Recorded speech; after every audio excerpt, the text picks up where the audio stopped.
ადგილობრივნო გუდამაყრელნო და სტუმრებო პატივცემულო ადამიანებო, თქვენ ვინც ასე დიდ პატივს ცემთ ამ უნიჭიერეს პიროვნებას, ჩვენს სინდის და ნამუს გოდერძი ჩოხელს, რომელმაც აქ ითქვა უკვე ძალიან სწორად და მართებულად, ბოლო 10 წლეულებში გასული საუკუნისა გამოაცოცხლა და დიდი სინედლე შეიტანა ჩვენს წერლობაში, ჩვენს ხელოვნებაში, კინოში, თავისი მთის მოტივით, აი იმ სიალალით და სიმართლით, რითიც აი ახლა აქ ამ სცენაზე წეგან პატარ-პატარა ფრაგმენტებს ვისმენთ შესანიშნავად განხორციელებულს ჩვენი დუშელი მსახიობების მიერ. აი ასეთი გმირები დაასახლა, კიდევ ერთხელ გააცოცხლა, გადაახალისა ჩვენი წერლობა და ჩვენი ხელოვნება მან. ეს უზარმაზარი საქმე იყო და ჩვენ გვიყვარს, ყველა თქვენთაგას გვიყვარს გოდერძი ჩოხელი და იმიტომ ამოვდივართ აქ. ვეფერებით მის სულს, მის მემკვიდრეობას, მის შემოქმედებას და ჯერა რომ კიდევ უფრო მეტად და მეტად გავა და გავა საზღვრებს გარეთ მისი შემოქმედება, იმიტომ რომ ქართველ კაცს თამამად შეუძლია სწორედ გოდერძი ჩოხელის შემოქმედებით მოიწონოს თავი ევროპასთანაც და დანარჩენ ლიტერატურულ სამყაროსთანაც. ამაში ღრმად ვარ დარწმუნებული, იმიტომ რომ მისი შემოქმედება ეს არის ადამიანის სიყვარული, ადამიანის პატივისცემა და დიდი ჰუმანიზმი. დაიკითხავთ ერთ ლექსს, მე გოდერძიზე რამდენიმე ლექსი მაქვს დაწერილი.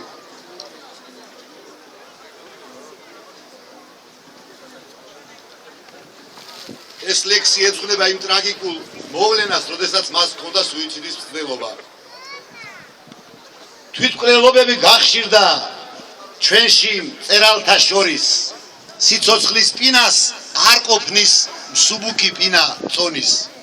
სინათლე ვეღარ ჩანათის სულში სიბნელის ტევრებს, უჭირთ პოეტეს ცხოვრება შიმშილით ღამის მთევრებს.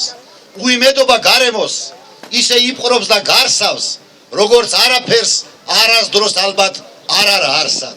პოეტის ნერვი სუსტია, სათუთია და ნაზი, პოეტს სამშობლოს ტკივილისზედ გულის ფსკერზე აზის, განიცდის მისი არსება დაკარგულსა და გაძრცვილს წართმეულ თავისუფლებას უმაღლეს ჯილდოს კაცის. მამულ წყალს გასაჩუქრებულს თუ მიტაცებულ მიწებს, ქვეყნის ყოველი უკუსლა პოეტს დუელში იწევს, მათხოვრის ზონში ასმული გზებზე ბავშვები მწერალს აღარ ანებებს სამზეო წუთი სოფლისთვის ცქერას.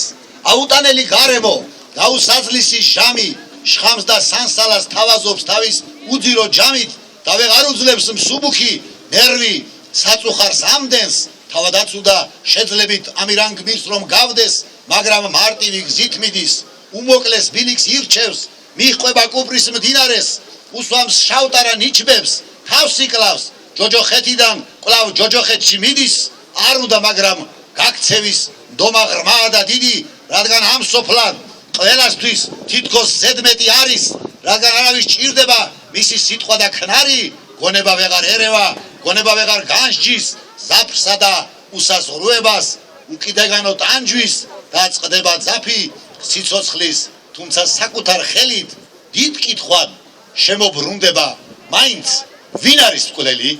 მადლობთ.